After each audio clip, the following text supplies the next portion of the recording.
Yang kita hormati bersama Bapak Wali Kota dan Wakil Wali Kota Pekanbaru,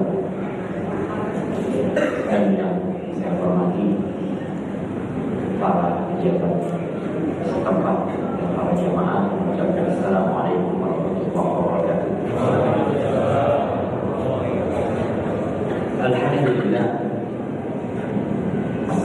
alladzi bi ni'matihi tatimmu shalihat. Segala puji bagi Allah Jalla Jalaluhu yang karena nikmatnya kebaikan-kebaikan itu semua. Dari tadi anak mendengar sebuah kalimat yang anak berpikir kalimat itu berberat bagi kita mengemban dan berat bagi kita untuk meninggalkan.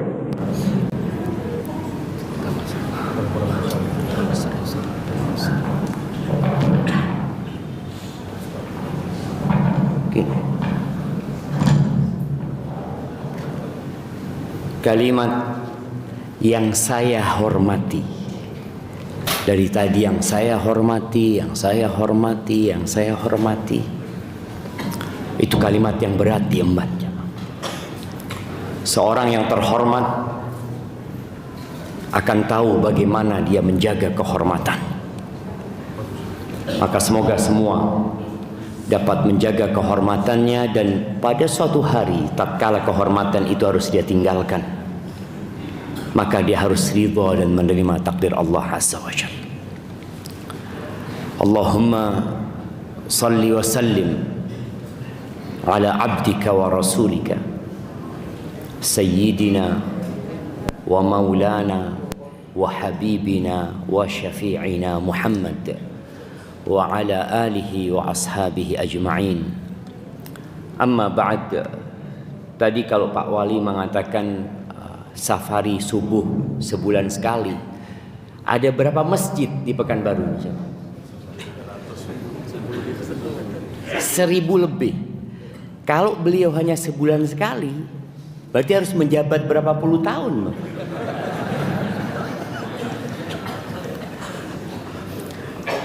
Ya, anak rasa nggak, kayaknya sebulan sekali terlalu lama lah Bang. Kalau bisa nggak harus safari subuh juga, karena subuh ini termasuk sholat yang paling berat. Kalau bisa safari maghrib, ya. Atau sholat dimanapun. Jadi kalau bisa Pak Wali ini sholatnya pindah-pindah masjid gitu loh. Jadi nggak harus ketika subuh saja. Karena sholat yang paling berat buat orang munafik itu sholat subuh dan sholat isya. Dan seorang pemimpin harus dekat dengan rakyatnya, dan tempat yang paling mendekatkan adalah rumah Allah Azza wa Jalla. Tatkala sholat di masjid ini ketemu sama jamaah, sholat di masjid ini ketemu sama jamaah, semoga Allah berkahi perjalanan Pak Wali bersama wakilnya memimpin Pekanbaru ini untuk menjadi lebih baik lagi.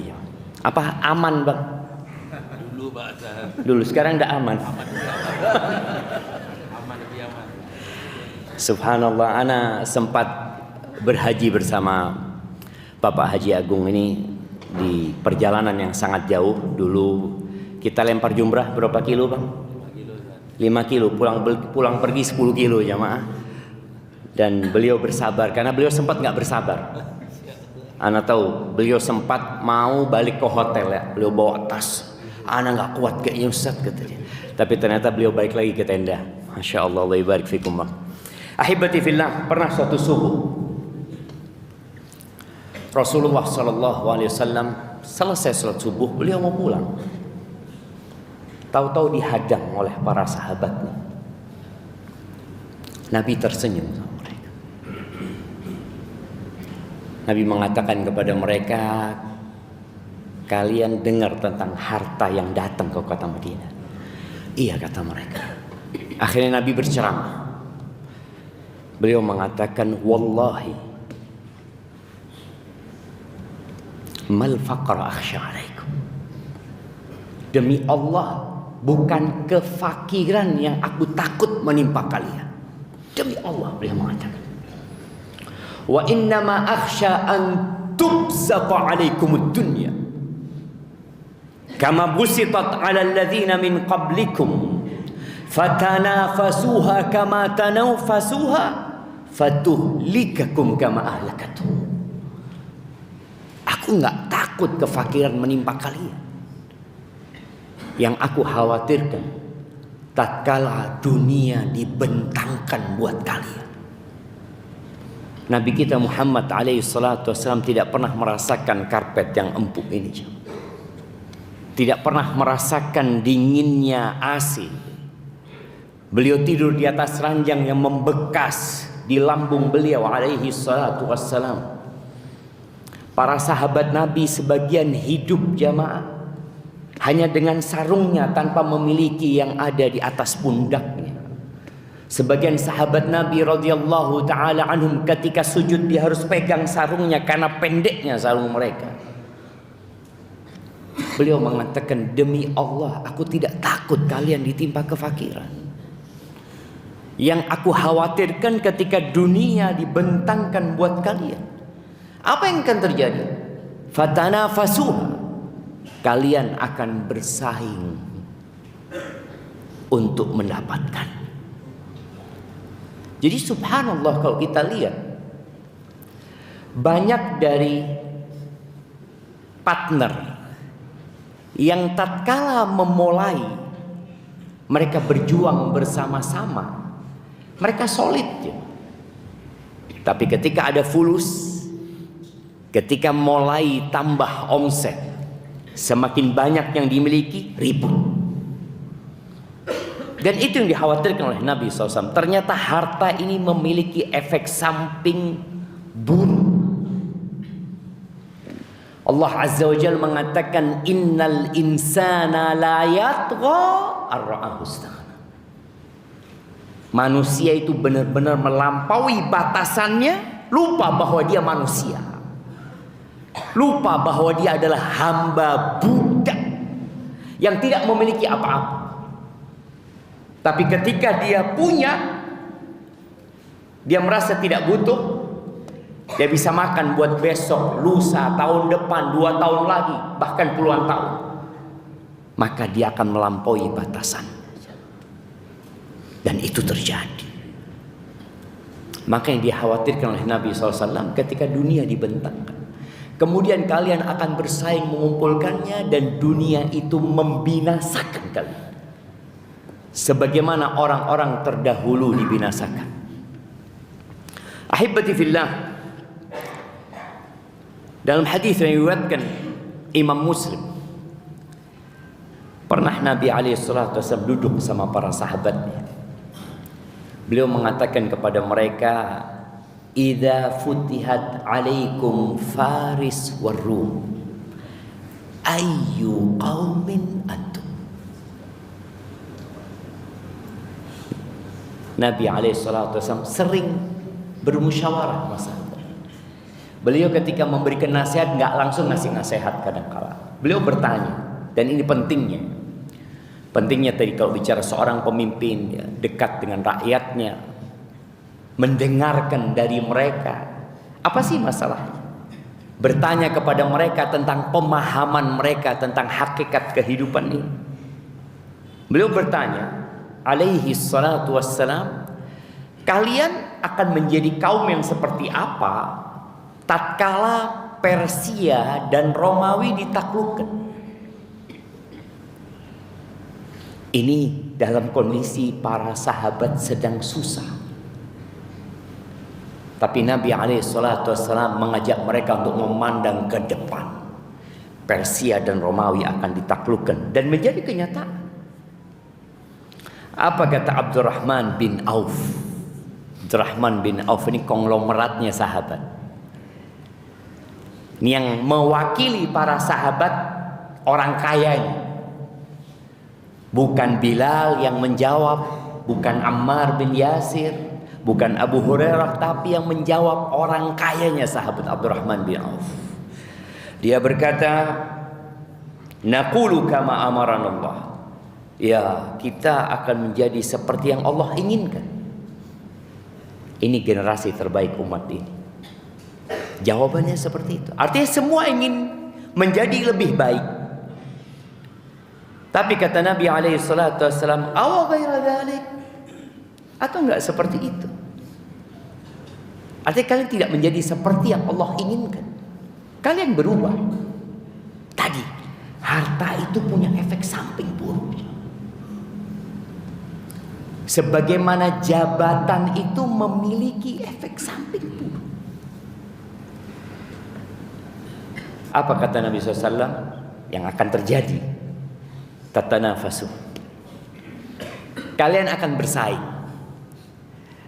Kita lihat bagaimana persaingan manusia mengumpulkan harta. Dan kebanyakan persaingan itu terjadi di antara orang-orang kaya. Bukan orang miskin. Tapi orang-orang kaya ini seperti meminum air lautan, nggak ada puasnya. Kalian akan bersaing.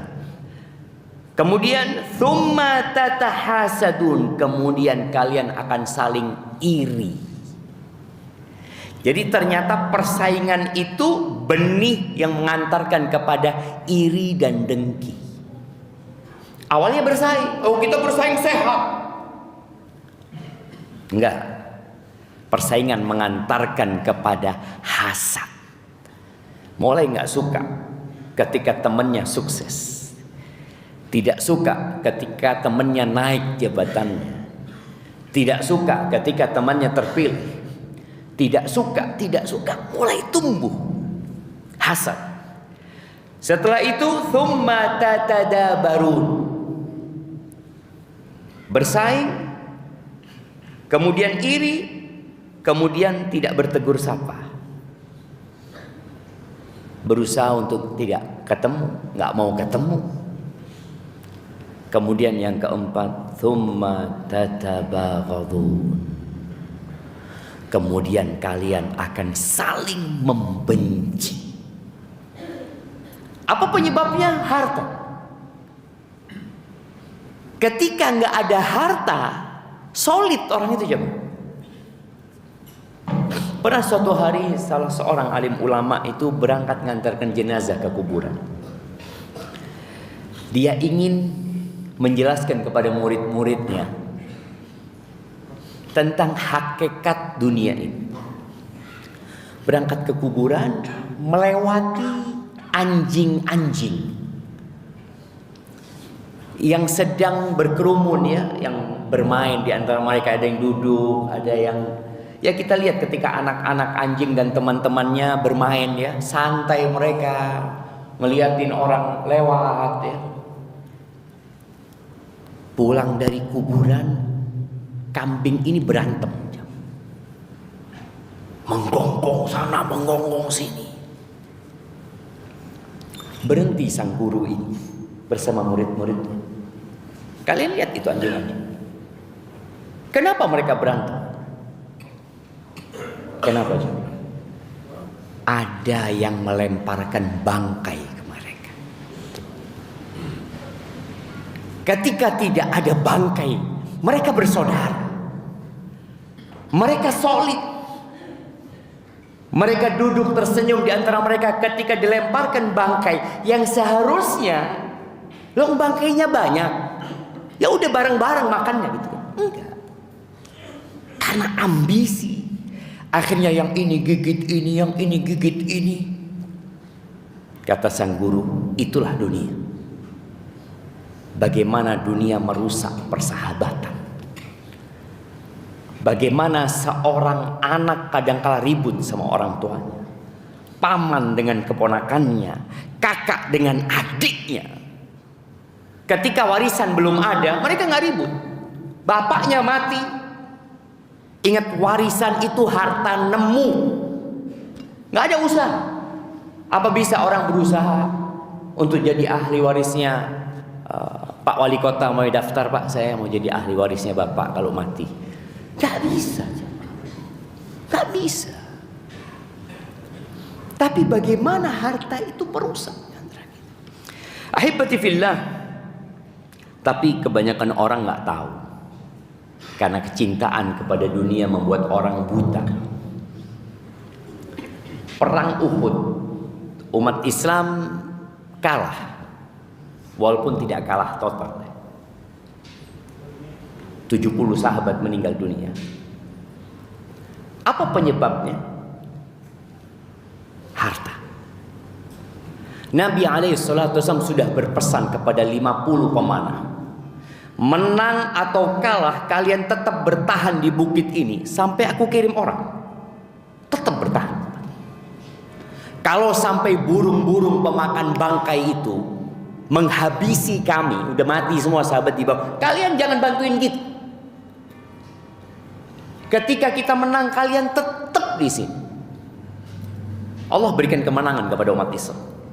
700 melawan 3000. Menang umat Islam. Akhirnya umat Islam sibuk mengumpulkan harta rampasan perang. Pasukan kafir Quraisy sudah pergi meninggalkan medan perang. 50 orang ini tergoda. Mereka mengatakan, ngapain kita di sini? Kita turun bantuin saudara-saudara kita ngumpulin harta rampasan perang. Kata komandan pasukannya yang bernama Abdullah bin Jubair, ingat pesan Nabi SAW. Kalah menang tetap di sini.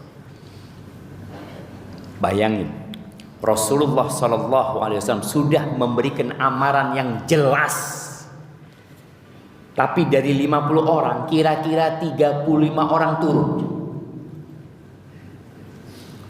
Lalu Allah berikan kekalahan kepada umat Islam. Rasulullah SAW patah giginya. Baju besi itu masuk ke pipinya. Jidat Nabi SAW dipukul oleh orang musyrikin. Hamzah paman Nabi SAW tewas. Mus'ab bin Umair meninggal dunia. Apa kata Allah? Menceritakan perang Uhud itu. Minkum man yuridud dunya wa minkum man yuridul akhirah. Sebagian kalian ambisinya dunia. Di medan perang, di bawah kepemimpinan Rasul sallallahu alaihi wasallam. Di situ ada Abu Bakar As-Siddiq, ada Umar bin Khattab, ada Utsman bin Affan, ada Ali bin Abi Thalib. 10 sahabat yang dijamin masuk surga ada bersama mereka. Allah berikan kekalahan kepada mereka. Apa penyebabnya? Minkum man yuridud dunya. Ada sebagian kalian yang ambisinya dunia. Wa minkum man yuridul akhirah. Dan ada sebagian kalian yang ambisinya akhirat. Thumma sarafakum anhu liyabtaliyakum. Kemudian kemenangan itu Allah hilangkan sebagai ujian dan bala buat kalian. Maka ahibati fillah, ada orang yang tidak kaya seperti sahabat Nabi tadi, miskin mereka hidupnya, tapi ambisinya dunia. Dan orang kalau sudah ambisinya dunia akan jadi keledai di siang hari dan bangkai di malam hari. Dalam hadis yang diriwayatkan oleh Ibnu Hibban dalam sahihnya, Nabi SAW mengatakan, innallaha yubghid. Sesungguhnya Allah membenci. Ahibati fillah, kalau antum dibenci sama Pak Wali Kota, enak nggak urusan antum? Aduh, urusan ini ruwet, urusan ini ruwet. Namanya siapa? Bulan. Aduh, jangan dimudahkan urusan. Kalau antum dibenci sama Pak Prabowo, presiden kita, semoga Allah menjaga beliau, antum mau kemana-mana susah. Orang jadi benci semua sama. Bagaimana kalau yang membenci antum Rabbul Alamin? Antum dibenci sama Allah Azza wa Jalla. Apa enaknya hidup tatkala dibenci oleh pencipta kita sendiri? Dan Nabi SAW mengatakan, innallaha yubghid kulla ja'dhariyin jawwal. Allah membenci setiap orang yang congkak, sombong, rakus. Kita lihat, ini sudah sombong, rakus lagi. Yang ada dalam benak dia makan. Makanya jangan sibuk wisata kuliner, makan sana, makan sini, makan sini. Yang ada dalam benak dia perutnya dan yang di bawah perut. Ini orang sakhabin bil aswaq, kerjanya teriak-teriak di pasar. Yang ada dalam benak dia ngumpulkan uang sebanyak-banyak. Ya dengan cara ya bagaimana uang itu datang kepada dia. Jifatin bil lail, himar bin nahar. Jifa, bangkai di malam hari. Nggak ada dia bangun malam. Padahal kita tahu dari 24 jam waktu kita, waktu yang paling mahal, yang paling berharga, yang paling bernilai itu sepertiga malam akhir. Bukan jam 6, bukan jam 7, bukan ba'dal maghrib. Waktu yang paling mahal itu sepertiga malam akhir. Ini orang jifa, bangkai di malam hari. Nggak ada bangun sholat malam. Tapi kalau di siang hari himar, keledai di siang hari. Yang ada dalam benaknya kerja, itu keledai. Di malam hari bangkai, di siang hari keledai. Hanya untuk mengumpulkan dunia. Mau dibawa kemana tuh uang? Pernah melihat orang kaya hidup 200 tahun? Tidak ada jamaah. Pernah melihat mungkin di Pekanbaru ini? Anak nggak tahu orang paling kaya di Pekanbaru ini yang sudah mati berapa? Ya, belum Ustaz. Tapi kayaknya mau mati. Semuanya mati jamaah. Mungkin dia memiliki ribuan hektar sawit. Anak kemarin naik pesawat melihat, Allahu Akbar, Pekanbaru ini indah sekali jemaah. Dengan hutan-hutan sawitnya, karena anak lihat jalannya dibuat berputar-putar, masya Allah jemaah. Ketahuilah bahwa semua akan ditinggalkan. Terus kata Nabi SAW tentang orang yang dibenci ini, alim, ternyata orang alim jemaah. Alim bid dunya, jahil bil akhir. Dia berilmu tentang dunia, tapi dia bodoh tentang akhirat. Dia benar-benar bodoh tentang bagaimana cara wudhu yang benar. Nggak tahu tentang akhiratnya. Dia nggak tahu tentang halal haram yang berkaitan dengan yang masuk ke mulutnya. Nggak tahu. Tapi urusan dunia dia pandai menjadikan 1000 jadi 1 juta.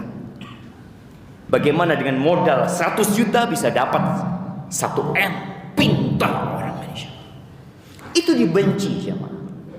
Kenapa? Karena dunia ini memang bukan tempat tinggal. Bukan tempat tinggal. Dunia ini tempat pengungsian sementara. Asal kita di mana? Di surga. Allah turunkan kita ke dunia karena dosa ayahanda kita. Kemudian Allah ketika menyuruh Nabi Adam turun bersama Hawa, fa imma ya'tiyannakum minni huda, apabila datang kepada kalian petunjukku, famanittaba'a hudaya fala yadhillu wala yashqa. Faman tabi'a hudaya fala yadhillu wala yashqa. Yang mengikuti petunjukku maka dia tidak akan tersesat dan tidak akan menderita hidupnya. Wallah jamaah, kekayaan itu bukan sumber kebahagiaan. Kekuasaan itu bukan sumber kebahagiaan. Popularitas itu bukan sumber kebahagiaan. Tapi sumber kebahagiaan itu adalah mengikuti petunjuk yang Allah turunkan. Umar bin Khattab pernah nangis dia. Ketika dia berkunjung ke rumah Nabi SAW, Nabi baru bangun tidur. Itu ada bekas tikar di perut Nabi SAW. Umar menangis. Lalu mengatakan, ya Rasulullah, alaikas salatu wassalam ya Rasulullah, Kaisar Wa Kisra, itu kaisar Romawi. Kisra raja Persia, hidup bergelimang harta dengan kemewahan dan kenyamanan mereka. Wa anta ya Rasulullah, engkau Rasulullah, seperti ini hidupmu. Apa kata Nabi SAW kepada Umar bin Khattab? Mali walid dunya. Apa urusanku sama dunia ini Umar? Apa urusanku sama dunia? Innama mathali wa mathalud dunya karakibin istadhalla tahta syajaratin thumma raha wa tarakaha. Engkau tahu permisalanku dengan dunia ini seperti seorang yang sedang berkendaraan, seorang musafir, kemudian istirahat di rest area di bawah pohon. Sebentar istirahat di situ, kemudian pergi meninggalkan pohon itu selama-lamanya. Rasulullah SAW meninggal ketika berumur 63 tahun. Dan beliau sekarang dikuburnya di alam barzakh sana, hidup dalam kenikmatan. Itu 1436 tahun. Tapi sebagian kita lebih memikirkan dunia, lupa dengan akhirat. Perjalanan hidup para sahabat Nabi pernah ada masalah. Mereka hidup susah sampai Mekah ditaklukkan. Waktu ana sampai syuruk jemaah. Belum syuruk. Nabi SAW menaklukkan kota Mekah tahun berapa? Jemaah, tahun berapa? 8 Hijriah. Tahun 8 Hijriah Mekah ditaklukkan. Ini para sahabat mau istirahat, udah selesai. Mereka seakan-akan perjuangannya sudah tuntas dan sekarang mereka mau beristirahat. Subhanallah, Allah perintahkan sahabat untuk perang melawan Romawi.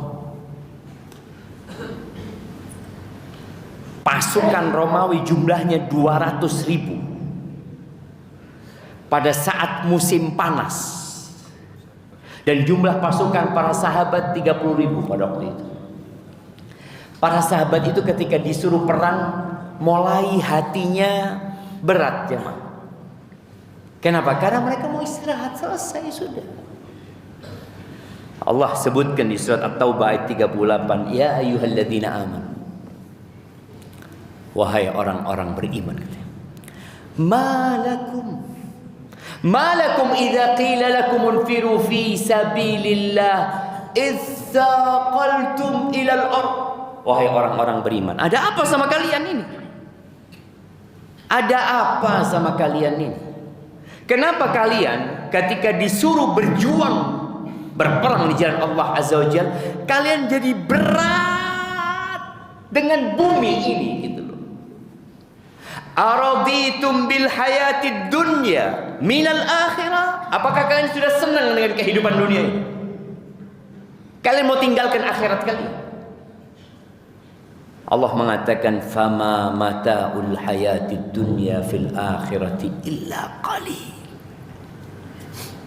Wallah, kata Allah, kenikmatan dunia dibandingkan dengan akhirat sedikit. Surga Allah itu luasnya seperti apa ya? Kalau antum dikasih Pekanbaru, jangan Pekanbaru, kalau Pulau Sumatera ini milik antum, seneng nggak antum ya? Nih dikasih Pulau Sumatera, silahkan antum garap itu, mau sawit mau apa, hanya satu orang aja yang memiliki Sumatera. Seneng nggak dia jangan? Nggak juga.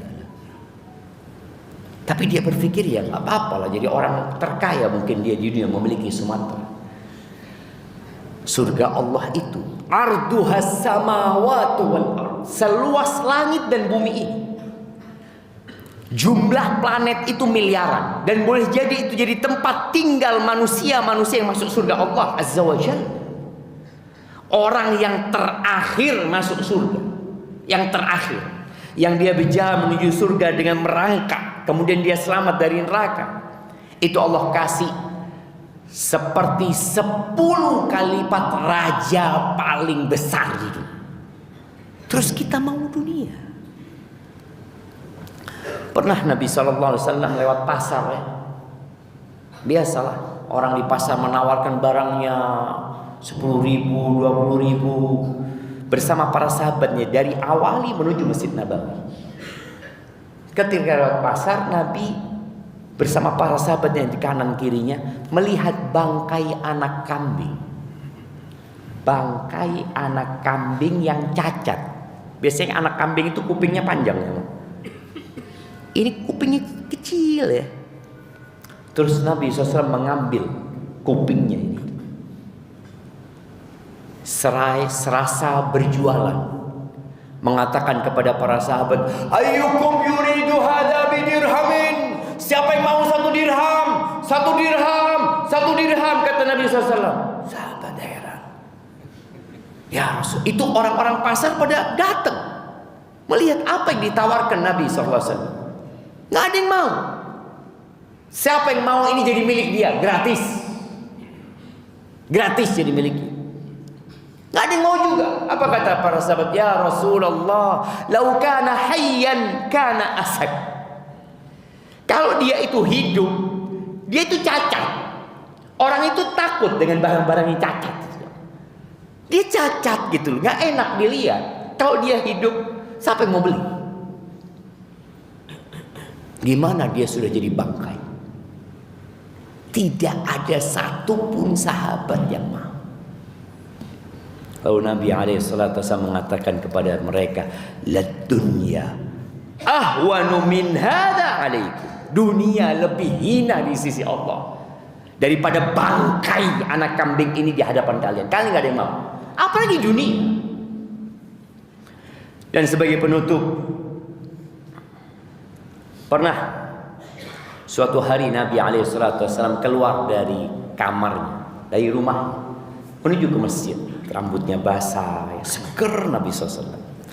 Akhirnya para sahabat mengatakan, ya Rasulullah, naraka tayyiban nafs.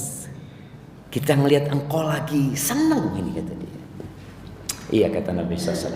Akhirnya para sahabat ngobrol tentang dunia, ngobrol tentang harta aja.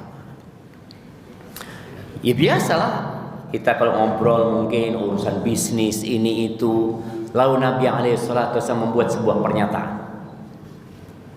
Beliau mengatakan SAW, la ba'sa bil ghina, nggak apa-apa jadi orang kaya, nggak apa-apa kekayaan itu, tapi ada syaratnya. Limanittaqa, buat orang yang bertakwa. Jadi kaya itu nggak apa-apa, bahkan boleh jadi orang kaya banyak memberikan manfaat, asalkan tidak seperti Qarun. Apa gunanya kekayaan Qarun ketika dia dibenamkan bersama hartanya? Nggak ada gunanya. Maka nggak apa-apa kekayaan itu, asalkan orang ini bertakwa, tahu dia dari mana dapat dan kemana dibelanjakan. Tapi beliau mengatakan, walakinnas sihha khairun minal ghina limanittaqa. Akan tetapi kesehatan itu lebih baik daripada kekayaan buat orang yang bertakwa. Wallahi sahih. Kalau antum mau tahu, ini udah syuruk nih ya, tapi kita nggak boleh sholat sekarang ya Pak, karena nunggu matahari naik dikit bang ya. Aman bang? Masya Allah. Saya lihat sudah pada lapar kayaknya. Tenang ya Pak. Ya, tingkatan-tingkatan nikmat. Nikmat yang paling rendah itu namanya harta. Nikmat yang lebih baik dari harta itu sehat, kata Nabi SAW. Makanya kita lihat orang itu ketika muda dia berburu harta dengan kesehatannya. Tapi ketika dia tua dia berburu kesehatan dengan hartanya. Untuk bisa lihat ya, sudah punya uang banyak dia habiskan. Buat apa? Buat kesehatannya. Berobat ke sana, berobat kemari. Ada satu orang kaya di Jember itu, dia sakit paru-parunya, berobat ke Singapura. 2 pekan di sana. Habis 15 miliar. Bayangin ya. Yang mungkin orang mengumpulkan harta itu bertahun-tahun dia habiskan dalam waktu yang pendek sekali. Kesehatan itu jauh lebih nikmat daripada harta. Tapi kita sering lupa dengan nikmat sehat ini. Antum kalau melihat orang naik jet pribadi, Allah sen, kapan anak naik gitu? Setelah itu antum melihat ternyata turun dari jet pakai kursi roda. Oh, enggak lah. Buat apa anda punya jet pribadi kalau pakai kursi roda? Ternyata kaki antum lebih baik daripada jet pribadi. Tapi kita lupa dengan nikmat kaki ini. Nikmat tangan nih. Antum melihat ada orang kaya raya stroke. Mau antum punya uang 1000 triliun tapi stroke? Mau nggak? Anda doakan, kita doakan bersama. Ini mumpung ada para ustadz ya, kita doakan bersama. Siapa yang mau? 1000 triliun stroke? Kita enggak lah, Ustaz, buat apa? Ya coba. Maka Nabi alaihissalatu mengingatkan para sahabat yang ngomong masalah harta ini.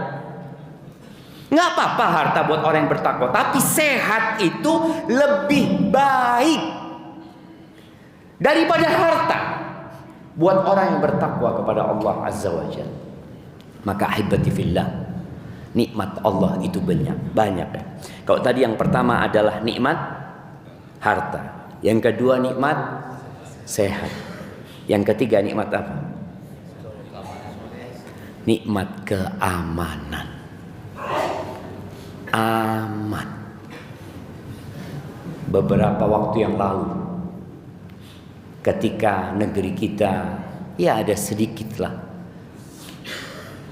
ketidakamanan, ada penjarahan, ada pembakaran, itu sehat dan nikmat kaya itu tidak ada hartanya, nggak ada artinya. Apa nikmatnya? Ketika engkau kaya, engkau sehat, tapi negerinya nggak aman. Maka tolong nikmat aman di negeri kita ini disyukuri. Saudara-saudara kita di Gaza sana, mereka makan, nggak tahu bentar lagi ada roket yang jatuh, ada bom yang meledak di tempat mereka. Nggak ada nilainya harta dan sehat kalau aman itu hilang. Sampai dulu dibuat percobaan oleh para ulama, kambing. Ada kambing yang patah kakinya, dikasih makan. Ya dia nggak bisa berdiri, tapi dia masih bisa makan. Kemudian ada kambing yang sehat, diikat di sebelah serigala yang dikurung. Serigalanya dikurung, tapi ini kambing di sebelahnya serigala. Dia nggak makan sampai mati. Dia tidak makan sampai mati. Mereka menyebutkan benar-benar nikmat aman itu nikmat yang agung sekali. Maka jaga keamanan negeri kita ya. Ya, siapa lagi yang menjaga kalau bukan kita umat Islam? Ada banyak masalah. Dan Nabi SAW ya pernah menyampaikan kepada para sahabat, satalqauna athara. Kalian nanti akan menjumpai pilih kasih. Jadi menyebutkan kepada para sahabat, mungkin nanti ada pemerintah yang pilih kasih, yang kurang perhatian sama rakyatnya. Tapi semoga pemerintah kita, kalau tadi dikatakan ya banyak jalan-jalan yang lobang bang. Anak tadi berangkat ke sini nggak cepet jemaah karena harus pelan-pelan. Kata teman, alhamdulillah Ustaz, ini lebih bagus daripada sebelum pilkada. Sudah lumayan kata dia. Kata dia lebih bagus daripada sebelum pilkada. Berarti ada perkembangan gitu kan. Mudah-mudahan nanti semuanya jadi lebih baik. Kalian akan mendapatkan athar. Itu di pemerintah yang memikirkan diri mereka sendiri, tidak memikirkan rakyatnya. Terus para sahabat bertanya, apa sikap kita ketika menghadapi seperti itu? A'tuhum alladzi lahum. Berikan hak mereka kepada mereka. Apa hak para pemimpin kita? Ya taat kita kepada mereka, patuhi mereka selama tidak memerintahkan kepada kemaksiatan kepada Allah Azza wa Jalla. Lalu terus dengan hak kita, wasallallahu alladzi lakum. Hak kalian minta sama Allah Azza wa Jalla. Ada apa kita capek-capek minta hak kita kepada makhluk? Kita lupa minta kepada Al-Khaliq yang menciptakan segalanya. Dan Allah mengatakan, ud'uni astajib lakum. Kalian minta sama aku kasih, kata Allah Azza wa Jalla. Di sini masalahnya. Ketika kita lupa sama Allah, kita fokus dengan manusia, dengan makhluk yang ada di depan kita. Maka tatkala kita dapat masalah tadi, ada hak-hak yang tidak diberikan, ya udah, fokus meminta kepada Allah Azza wa Jalla. Daripada kita capek-capek memeras pikiran kita, keringat kita, juga nggak dapat hak kita. Maka mintalah kepada Allah Azza wa Jalla. Maka ahibati fillah, itu yang dapat Anda sampaikan. Ada sebuah doa Nabi yang biasanya Nabi ketika bermajlis dengan para sahabatnya membaca doa itu. Ana akan baca doa itu buat kita semuanya. Beliau mengatakan, Allahumma qsim lana min khasyatika ma tahulu bihi bainana wa baina ma'asik. Ya Allah, berikan kepada kami rasa takut kepadamu yang dengannya kami terhalang dari perbuatan kemaksiatan. Wa min ta'atika ma tuballighuna bihi jannatak. Dan berikan kepada kami ketaatan kepadamu ya Allah yang dapat mengantarkan kami ke surgamu. Wa minal yaqin ma tuhawwinu bihi alaina masaibad dunya. Dan berikan kepada kami keyakinan yang dengannya musibah-musibah dunia menjadi ringan buat kami. Wa matti'na bi asma'ina wa absarina wa quwwatina ma ahyaitana waj'alhu al-waritha minna. Dan jadikan kami ya Allah bisa menikmati pendengaran kami, penglihatan kami, kekuatan fisik kami selama kami hidup, dan jadikan itu pewaris kami. Waj'alhu al-waritha minna ولا تجعل مصيبتنا في ديننا ولا تجعل الدنيا أكبر همنا ولا مبلغ علمنا ولا تسلط علينا من لا يرحمنا. Ya Allah, jangan jadikan dunia itu ambisi kami yang paling besar. Jangan sampai ilmu kami hanya untuk mencari dunia. Dan jangan jadikan pemimpin-pemimpin buat kami orang-orang yang tidak mengasihi kami. Rabbana atina fid dunya hasanah wa fil akhirati hasanah wa qina adzaban nar. Wa subhana rabbika rabbil izzati amma yasifun wa salamun alal mursalin walhamdulillahi rabbil alamin. Jazakumullah khair buat semuanya, khususnya buat Pak Wali Kota dan Wakil Wali Kota yang memberikan kesempatan kepada Ana untuk datang ke tempat ini menyampaikan apa yang baru saja Ana sampaikan. Semoga bermanfaat, semoga kita bisa berjumpa kembali. Kalau tidak di dunia, ya Allah perkumpulkan kita di surganya. Wassalamualaikum warahmatullahi wabarakatuh. Subscribe dan aktifkan loncengnya biar nggak ketinggalan video berikutnya.